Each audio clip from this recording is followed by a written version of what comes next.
नमस्कार साथियों, इस वक्त मौजूद है यमुनानगर के कमल केंद्र में, जहां पर आपको बता दें आज एक प्रेस वार्ता का आयोजन किया गया है। तो एक बार बातचीत जरूर करेंगे, क्या कुछ कहना है, किन मुद्दों को लेकर आज की प्रेस वार्ता रखी गई है। तो एक बार बातचीत जरूर करते हैं और आप सभी से अपील, वीडियो को शेयर जरूर कर दीजिएगा। ये दर 0% कर दी गई है। इसके इम्प्लीमेंटेशन से ग्रॉस डोमेस्टिक प्रोडक्ट में वृद्धि होगी, इन्फ्लेशन जो है वो कंट्रोल में रहेगा। और खूबसूरती कितनी है कि अभी 22 को ये दरें लागू होनी है। महिंद्रा ट्रैक्टर वालों ने 16 से ये दरें कम कर दी हैं। और एक किसान ट्रैक्टर लेकर निकल रहा था, मैं संयोग से वहां गया तो मैंने उससे पूछा भाई क्या राहत मिल रही है, तो कहने लगे जी मुझे 50,000 रुपए का ये ट्रैक्टर कम कीमत पर मिला है। ये एक उदाहरण इस बात का प्रत्यक्ष प्रमाण है कि वर्तमान केंद्र की और प्रदेश की सरकारें किस प्रकार किसानों के लिए चिंतित हैं।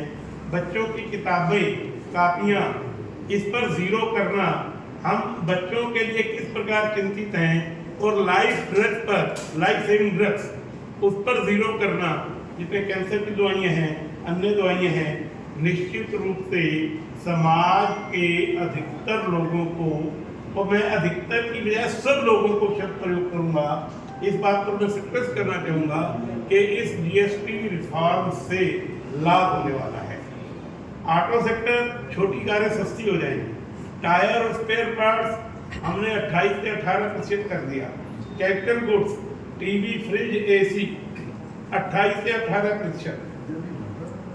फार्मा सेक्टर जिसकी मैंने चर्चा की, ये 0% हमने कर दिया। हेल्थ केयर 18 से 5% कर दिया।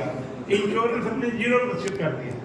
जो हम प्रीमियम देते हैं उस पर पहले प्रीमियम पर 4.5% और दूसरे प्रीमियम पर या उससे आगे आने वाले प्रीमियम पर 2.5% जीएसटी लगता था, उसको हमने 0 कर दिया।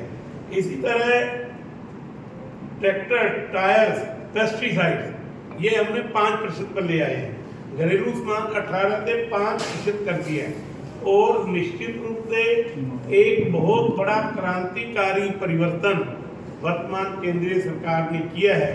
और जब बजट पेश किया गया था तब भी हमने उपभोक्ताओं को कहिए, जो टैक्स देने वाले लोग हैं, टैक्स पेयर्स हैं, उनको भी पर्याप्त मात्रा में और बड़ी अच्छी संख्या में राहत दी थी।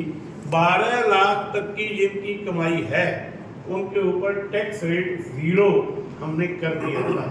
तो मैं इसके लिए प्रधानमंत्री श्रीमान नरेंद्र भाई मोदी का, केंद्र सरकार का बहुत बहुत धन्यवाद और आभार व्यक्त करता हूँ। और ये कम करके ये राहत जनता तक पहुँचे, इस बात के लिए भी हमने योजना बनाई है। हम समाज के प्रत्येक वर्ग को इसमें इन्वॉल्व करना चाहते हैं। और इसकी जानकारी, जहाँ हॉस्पिटल है वहाँ होर्डिंग लगाएंगे कि हमने लाइफ सेविंग ड्रग पर 0% किया है, कुछ उसके नाम लिखेंगे। इसी तरह जो हमने कुछ दवाइयों पर कम किया है उसके नाम लिखेंगे। जहाँ ट्रैक्टर की एजेंसी है वहाँ पर हम होर्डिंग लगाएंगे कि हमने ये टैक्स जीएसटी कम कर दिया है और कंज्यूमर को इससे, उपभोक्ता को इससे इतनी राहत मिलने वाली है। और हम एमएसएमई को, समाज के लोगों को, सीएस को, बुद्धिजीवियों को, वकीलों को, डॉक्टरों को इन्वॉल्व करके हम इसके सेमिनार भी आयोजित करेंगे और उनको बताएंगे कि जो सुविधा केंद्र की सरकार ने सेकंड जनरेशन जीएसटी रिफॉर्म में दी है, आप इस बात की चिंता करें और आपको ये सुविधा मिल रही है, औरों को ये बताएं। लोगों को जागरूक करने का काम, एक जागृति लाने का काम भी भारतीय जनता पार्टी समाज के प्रबुद्ध लोगों को लेकर, उनके माध्यम से उनको आगे रख के, और हम उनको गाइडलाइन देंगे। जो जो जानकारियां आएंगी वो उनको जानकारियां देंगे ताकि अधिकतम लोग इसका लाभ उठा सके। इसीलिए आज आप सब पत्रकार भाइयों के माध्यम से, बहनों के माध्यम से हमने ये पत्रकार वार्ता की है ताकि 22 से पहले प्रमुखता से सभी समाचार पत्रों के माध्यम से, सभी टीवी चैनल्स के माध्यम से ये सारी जानकारी आपके द्वारा, प्रिंट मीडिया के द्वारा इलेक्ट्रॉनिक मीडिया के द्वारा प्रसारित हो और लोगों को जानकारी मिले कि केंद्र सरकार ने जनहित में इतना बड़ा निर्णय लिया है, उसका सबको लाभ मिले। इसी निवेदन के साथ मैंने अपनी बात आपके सामने। विधायक साहब, इसमें आपने जीएसटी में तो राहत मिल गई, लेकिन रेटों में इजाफा होना शुरू किया, बात तो फिर वहीं की वहीं आ जाएगी। जब मैंने अपने संबोधन में बड़ा स्पष्ट किया कि जो रेट पैकेट पर जीएसटी की दर पुरानी पे बनता है और नई के बाद कितना बनेगा, रिटेल प्राइस में कितनी कमी आई है, उस पर वो अंकित होगा और उससे ज़्यादा कोई बेच नहीं सकता। हम सब इस वास्तविकता से भली भांति परिचित हैं कि रिटेल प्राइस से ज़्यादा अगर कोई बेचेगा तो वो एक ऑफेंस है और उसके खिलाफ कार्रवाई की जाए। विधायक जी, कोल पे 5 से 18% हो गया सर, जिससे जो बिजली भी महंगी होगी, प्रोडक्शन कॉस्ट बढ़ेगी, तो कैसे सस्ता होगा? किससे? पेट्रोल डीजल में कोयले पे सर 5 से 18% हो गया कोयले पे। पेट्रोल डीजल को इसमें लिया, पेट्रोल डीजल जैसे कोयले की बात कर रहा हूँ। जी जी, कोयला 5 से 18% में चला गया सर। कोई भी ऐसी दर जो है किसी चीज पर बढ़ी नहीं है। मैंने पहले आपको अपने उद्बोधन में कहा और मेरे पास सारा ये रिकॉर्ड है और मैं एक आज आपको नोट भी दूंगा जिसमें किस पर कितनी कमी आई है। हमारे ये सभी कार्यकर्ताओं ने मिलकर बड़ी मेहनत से, जो जिले के टीम बनी है उन्होंने, जो जिलाध्यक्ष जी हैं, पूर्व मंत्री जी हैं और जिला के पदाधिकारी हैं, इसके ऊपर काफ़ी मेहनत से और केंद्र सरकार समय समय पर हमें वो बिंदु टॉकिंग पॉइंट्स उपलब्ध करवा के हमारे ज्ञान में बढ़ोतरी कर रही है ताकि हम समाज के प्रत्येक व्यक्ति को वो ज्ञान दे सकें। और हम वो जानकारी देने के लिए ज्ञान शब्द की बजाय अगर जानकारी शब्द कहा जाए तो वो ज़्यादा सही रहेगा।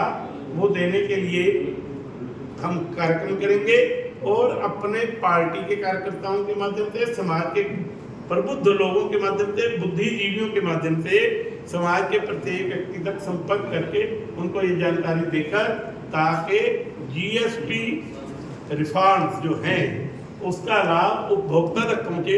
सरकार की ये चिंता है और हम एक कड़ी के रूप में काम करते हुए सरकार की चिंता को चिंता मुक्त करेंगे।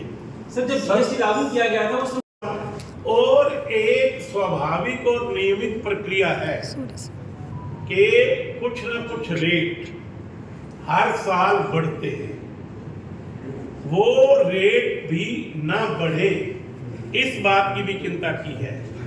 यदि एक अध्यापक या एक कर्मचारी चाहता है मेरी सैलरी बढ़े, यदि किसान चाहता है कि मेरी फसल का उत्पाद का मूल्य बढ़े, यदि बाकी लोग चाहते हैं कि हमारा लाभ बढ़े, तो एक मूल्य बढ़ना ये केवल भारतवर्ष में नहीं है, ये सारे विश्व में बढ़ने की प्रक्रिया चलती रहती है। वो अनाप शनाप ना बढ़े इस बात की चिंता सरकार करती है और अनाप शनाप बढ़ने की स्थिति में सरकार ने अनेक नियम बनाए हुए हैं, कौन कितना स्टॉक रखेगा, कौन कितना स्टॉक नहीं रखेगा। और जब भी गड़बड़ करते हैं तो सरकार थोड़ा नकेल कसती है। सारी व्यवस्था को सुचारू रूप से चलाए रखना ये सरकार की जिम्मेवारी है और मैं बड़े गर्व के साथ कह सकता हूं कि भारतीय जनता पार्टी की सरकार इस काम को बखूबी कर रही है।